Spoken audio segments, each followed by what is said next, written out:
Before we move on, just a quick one. This is going to go a bit south. This is the reason. It's a 4-hour conversation that I compressed into pocket size that you can carry and go, because I thought that's going to be prudent. Small, short, pocket size outlier session.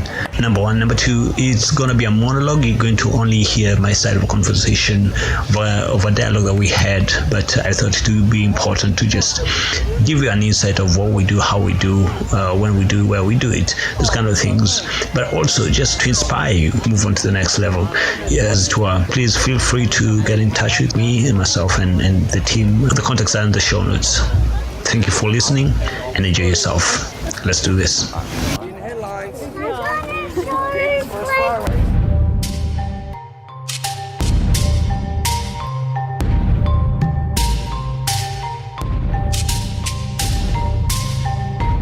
My name is Daniel Duo. What a relationship is supposed to be?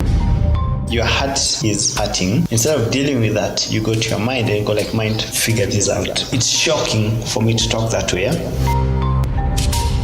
Life is not sitting and waiting for us. And life was something. 7, 6, 5, 4, 3, 2, 1. Oh, what are you crying about? You go to sleep. What would you be crying about? And it's 2 o'clock in the morning, you start crying. What would you be crying about? You know what? They lie to you that you get over heartbreaks, yeah? You learn to live with them. So don't put yourself under pressure. There's masking and there's learning. But subconsciously, it plays on the back, yeah? You can't head anywhere if you haven't fixed your aim.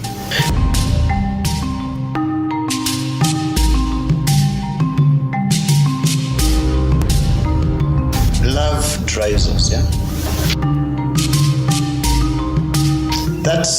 That one statement doesn't put blame on anyone's side, yeah?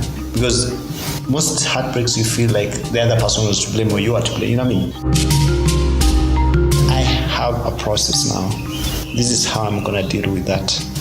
As opposed to, I'm not even gonna think about it. And even as I'm moving forward, I'm defining what is the problem, what a relationship is supposed to be. You see all those things. What am I looking for?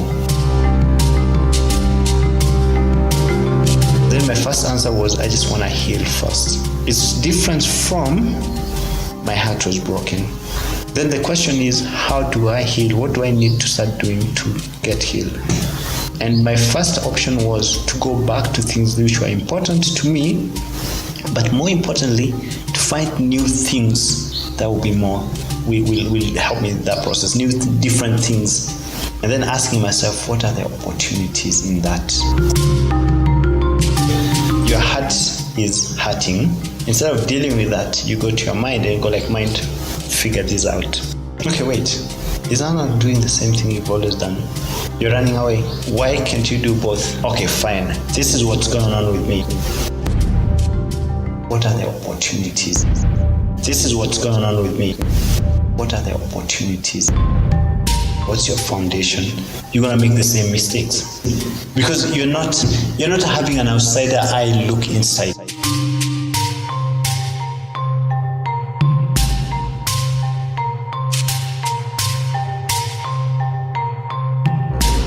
I had to talk to older people. Nobody I talked to was my age because they tell me, I'm going through this, and they'll give me a crappy answer like, everybody goes through this. I think you should have just cheated or something. But somebody goes like, this is nothing new. Now, it's shocking for me to talk that way, yeah? But if you had that from an 87-year-old woman, would you not take it with some weight? Go like, if I was 20 and I was you again, get out of my system. We are not taught to think.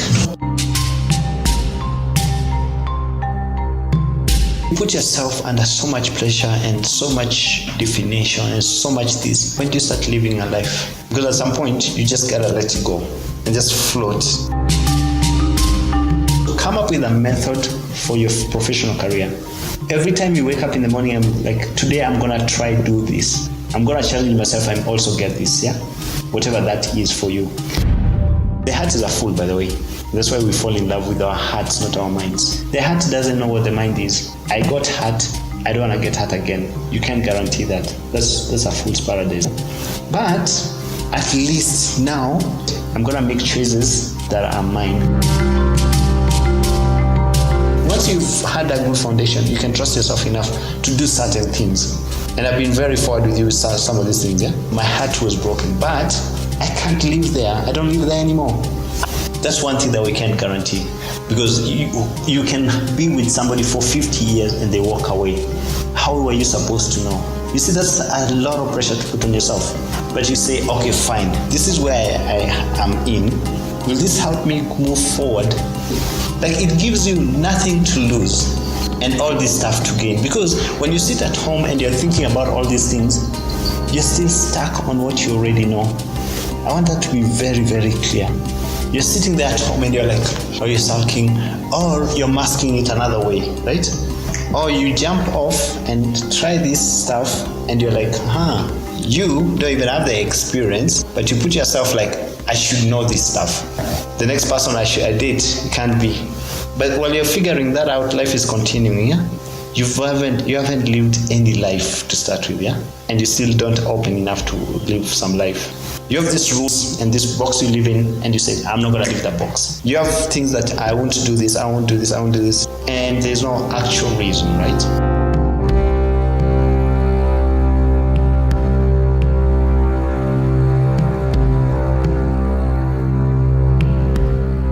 Unless you get out there, unless you open your mind and say, yes, you can be helped with fear.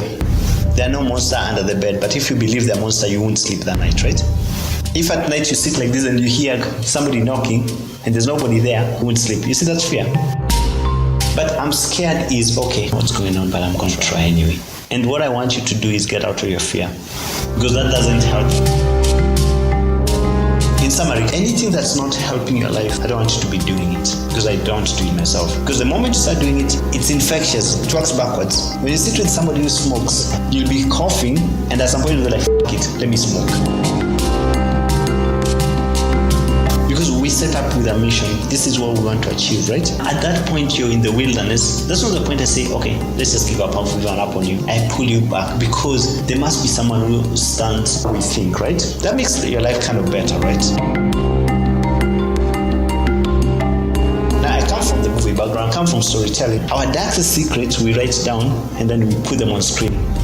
You're going to be sitting there 5 years from now, 10 years from now, 50 years from now, you go like, oh my goodness, I wish I followed that person.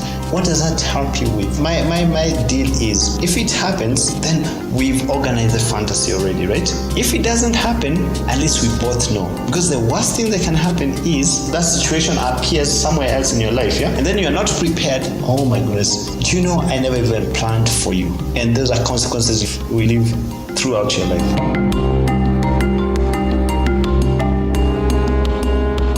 I need to apologize for being so blunt, but I won't. If I'm right, let's deal with it, yeah? If I'm wrong, we still have a conversation about it, then you see, we're not losing anything, yeah?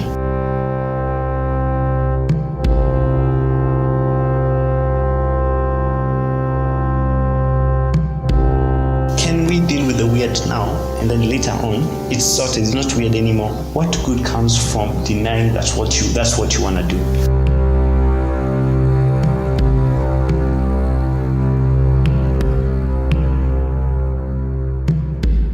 At least just live a life. That's what I want you to create with your life. And be exceptional. My name is Daniel Dua. Thank you for listening.